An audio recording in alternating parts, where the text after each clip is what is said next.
We're on. We are here.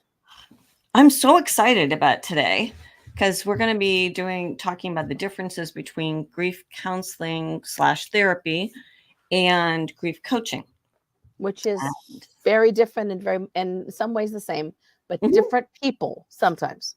Yes, I definitely an overlap. How is that for confusing?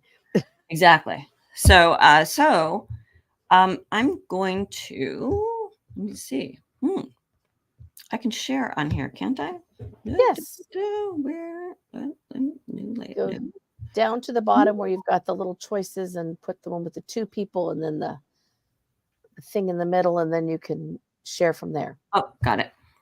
I got it. How was that for a technical conversation, folks? That was a very good technical. And we both understood it. Exactly. There. Okay. See? Now, let me see. Because we've been having a conversation and we're going to change things up a little bit. Okay, so can you see me? I can see you and I can see the screen. Oh, this is very exciting. Okay. It is. We love technology. Okay, I got it. So, and I don't see. Oh, can you see comments on your side? I can see comments on my side. We don't have any. Okay. Yep. So just let us know. Okay, so let's look at qualifications and trainings. And so for clinicians who are grief counselors, therapists, they're licensed, they have formal education. I have to say also, I say licensed and pre-licensed as well. And formal education in mental health usually with specialized training in grief and bereavement. Not always. That's why we have this Facebook group, because we really, really want to advocate for training, for as much training as possible. And we're usually a psychologist, psychiatrist, or licensed clinical social workers. Of course, they missed here. On here, I'm going to have to go back and redo this. Marriage and family therapists, LPCs, all kinds of. What other categories do we have? Oh, we got LPCCs, LCSWs, LMFTs, PsyDs, PhDs, nurse practitioners. Nurse practitioners also. That's right. And some MDs. And then grief coaches, that they may have some training in coaching, but not necessarily in mental health. Their backgrounds can vary. Many draw on the personal experiences of loss, and that their formal education in mental health is not as extensive as licensed clinicians. Anything else you want to add on that one? No, we've got somebody saying good morning, but we don't know who they are. Good morning. I have to go over here. Oh, I see. Okay. Did I just get it up more? It's going, yes. Okay. It's showing more. Okay. Then approach. So our approaches from clinicians' point of view is that I'm going to say we focus on emotional and psychological healing, past traumas, unresolved issues, deeper emotional impact of loss, and our approach is often exploratory and therapeutic. Yeah. And sometimes if you're working with social worker, you may end up also looking at some of the, basic ground stuff that people need to accomplish just to survive the moment. Absolutely. Grief coaches, tend to be more goal-oriented and future-focused, helping clients develop coping strategies and goals to move forward. And the coaching tends to be more action-based and less about emotional processing. Correct. Okay. Scope of practice is that we can diagnose and treat mental health conditions or related to or coexisting with grief, which happens often, such as depression or anxiety disorders. And then grief coaches are limited to coaching through grief, and that it doesn't include diagnosing or treating mental illnesses. Yeah. Right, because you have to be licensed to be able to do those things. Yep. Yeah. Mhm.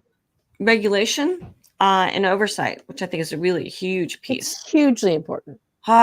Is that we're regulated by our state professional licensing boards, whereas grief coaches are much less regulated, leading to a wider variation in the quality and the effectiveness of the practitioners And the training. and the training. Yeah. Right. Yeah. Mhm. Grief coaches, grief counselors, is that we use a whole variety of modalities, CBT, psychoanalysis, a lot of evidence-based practices, which also includes EMDR and somatic experiencing. There's such a wide variety of modalities as well. But we're highly trained in them because we have to have a master's degree in it Mhm. at a minimum. Yep. Mhm. And good coaches rely on coaching models and techniques which don't always include psychological therapy interventions. And then I put in duration and frequency, is that we tend to see people usually on a weekly basis, or might be a few times a week, or bi-weekly. Grief coaches tend to have more flexibility, kind of based on clients' goals and preferences. Mhm. And then, And can be more situational because grief coaches might show up at different kinds of events and Mhm. might be more able to go to the client where the client is, whereas licensed therapists tend to be either office-based or telehealth. Yeah, yeah, Mhm. good point. I think that- Fred agrees. Thanks, Fred. Yeah. And kind of the choice between a grief coach or a clinician really depends on everybody's individual needs and their Mhm. nature of grief, whether they have additional mental health concerns, and I think so much of it, of who, of kind of who, what style sometimes, and what their needs are. Um, yeah. Sometimes it's I'm anticipating I've been thinking about going to therapy all this time, and now I've had this major life shift, and I really am gonna find someone who does grief, Yeah. but I'm probably gonna stay on and do some additional work, Yeah. and that belongs more on the therapeutic side because they need someone who can do all of the therapeutic work for a variety of issues and do a more comprehensive assessment in terms of risk and what kind of care is needed and maybe links to other providers. Hmm. Mhm. Good points. Good points. Thank you. You know, Good document. and I'll say actually is that there are several grief coaches who also have a master's degree in counseling as Right. well, or who are licensed, and so There that they get both. mhm. And there are people who choose to do both coaching and therapy because Mhm. coaching gives because it's not regulated, Mhm. gives a lot more freedom for what things you can do versus therapy, which is highly regulated by Mhm. whatever board you belong to. Right. Mhm. So so any questions from anybody at all? Any comments? Your point of view? We just got one good morning, but we Yep, know people are watching. we do. We've got We'd people love to sitting hear there. from you. Any thoughts you have about these differentiations? Because it's not that we're saying one is better or preferable to the other. We're saying they belong in different situations Mhm. and they have different backgrounds Yep. and different responsibilities. And so they do, while very much the same, also very different things. Mhm. Mhm. So, so should we tell them why we're talking about this? We should, because we have the Facebook group that Deb started and is expanded. Oh my gosh, exponentially expanded. That sounds like a double, but it has.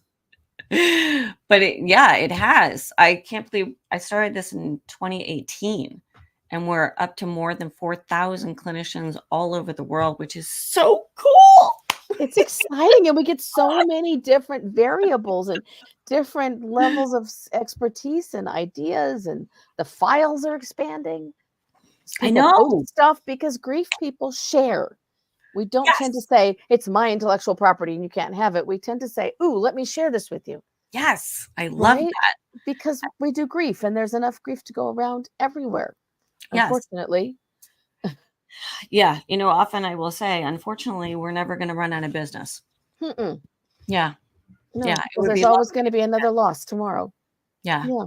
I will say, I just recently, a couple of days ago, received a lovely email from somebody that I supervised when I was working at the hospital 25 years ago.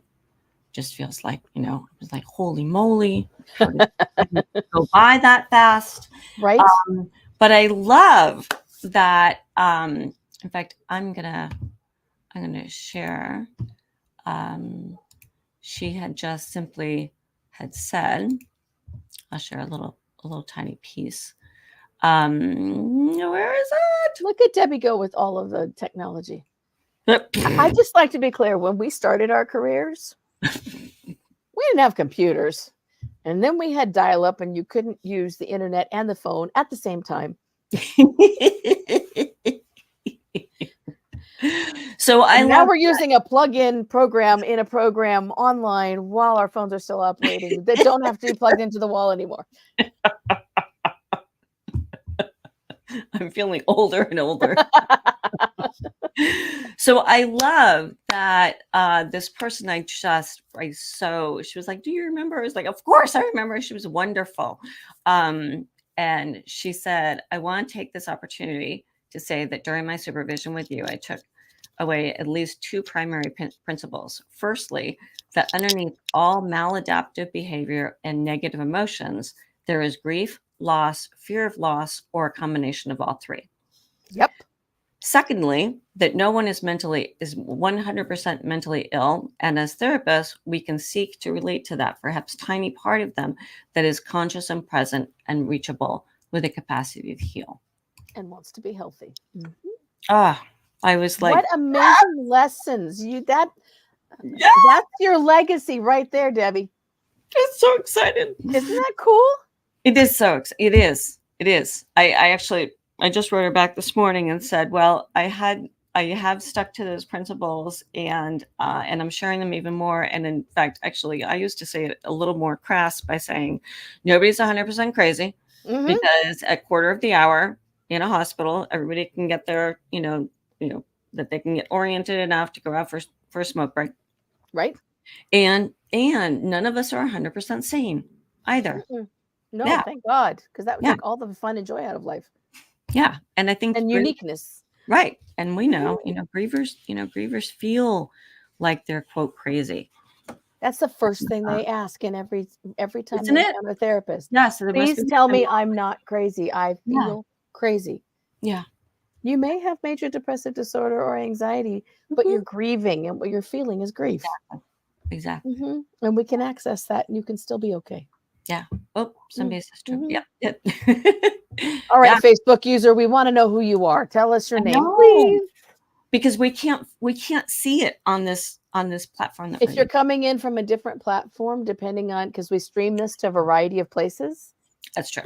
Because of that, unless it's coming in right through the page that this lands on, we can't see who you are. We just want to know who you are. But now we're just nosy.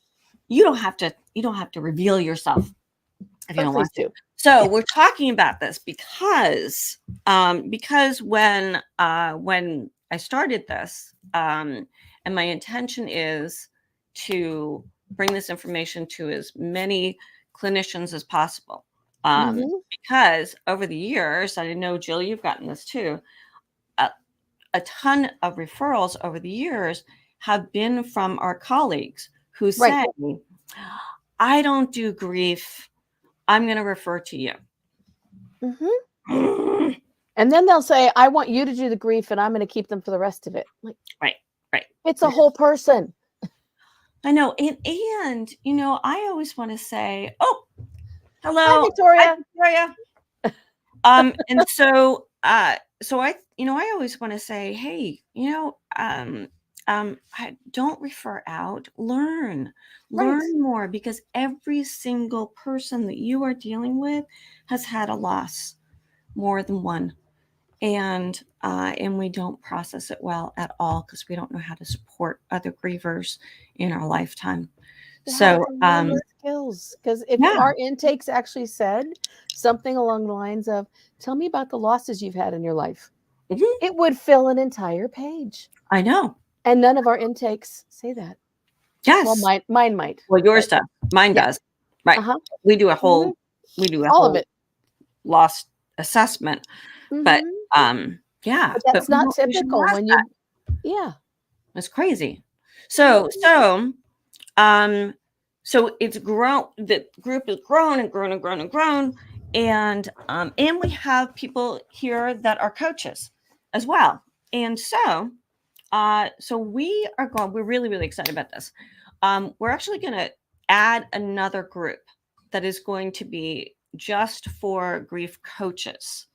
And we're going to invite you to go over there. We're going to do this over the next, I don't know, Jill, what do you think? Month? Yeah, because Deb and I both know that if we say it's going to be further out, we got stuff and we'll get distracted. Right. But yes, there will be a second Facebook group, and it will be for those who are not in the licensed community. Mm-hmm. But if you're, my anticipation is if you're licensed and a coach, you can be in both. Yep. But we want to sort of differentiate and make the skills match the who's in the groups, and the resources match who's in the groups. Yep. And it's not that anyone is a different class citizen; it's everybody's a different citizen, and they need their spaces. Mm-hmm. Yes, and we're really, really excited about this. I love, Jill, when you and I talked about it last week, and I was like, I don't know, and you were like, I can do that, and I was like, oh, thank goodness. So yeah, so we're really, really, really excited about it.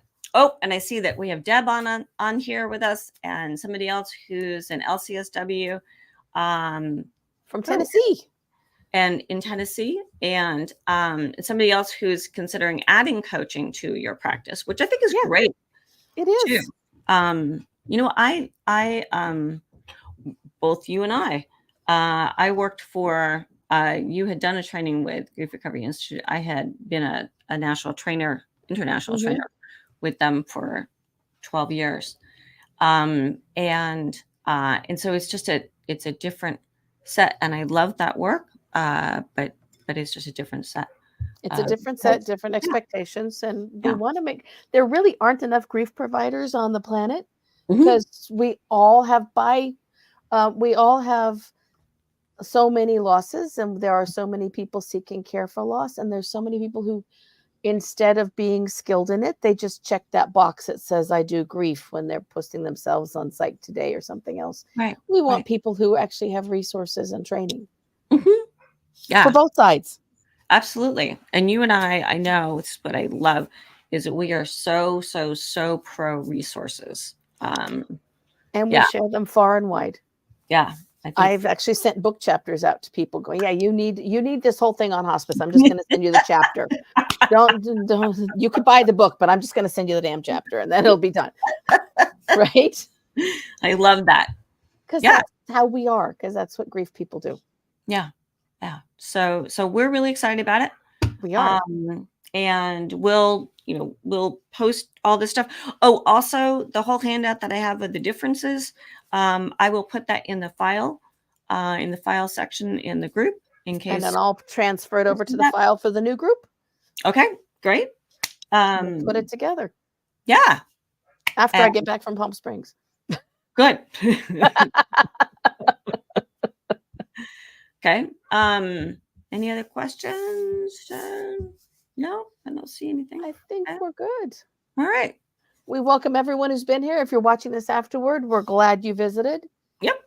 And we would love to see you be in whatever group fits, or both groups if it fits both ways. Absolutely. Because our goal is to be more inclusive, not less inclusive. Yep. Absolutely. Okay. Thank you. Bye, everybody. Bye-bye.